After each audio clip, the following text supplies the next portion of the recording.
જો હું એક વસ્તુ મારી સ્પીચમાં પણ કહું છું કે જેમ પેન્સિલને શાર્પરની જરૂર છે, બિલકુલ જોઈએ સંચો કારણ કે સાફ થવું છે, હા. તલવાર અને ચાકુને શું હોય, ધારની ધાર. જરૂર હોય. એમ આપણે ઓલરેડી સશક્ત જ છીએ, બિલકુલ હે ને? તું હું જગતની બધી જ મહિલાઓ બિલકુલ એ સશક્ત જ છે, એમ્પાવરમેન્ટ એનામાં ઓલરેડી છે જ તે. આપણે શું જોઈએ? આપણે પ્લેટફોર્મ જોઈએ. આપણે કોઈ કહીએ કે હા તું જા અમે કરી લઈશું, આપણે રિવોર્ડ્સ જોઈએ છે, Yes. એવોર્ડ્સ નહીં જોઈતા, રિવોર્ડ્સ જોઈએ છે. આપણે એપ્રિશિએશન જોઈએ બિલકુલ. છે. ભલે તું સારામાં સારી ગોળ મસ્ત રોટલી બનાવ ને તો એનો પર એપ્રિશિએશન જ બિલકુલ. જોઈએ.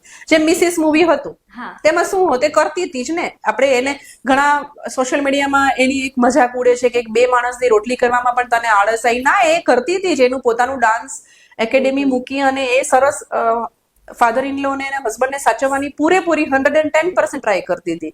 પણ એક પીએચડી થયેલી મહિલા જે એની મધર ઇન લો હતી, એ પણ ખાલી ને ખાલી રોટલા બનાવવા પાછળ એને પીએચડી છોડી દીધેલું હતું. જેમ એનો ફાધર ઇન લો પિક્ચરમાં એક ડાયલોગ કીએ છે.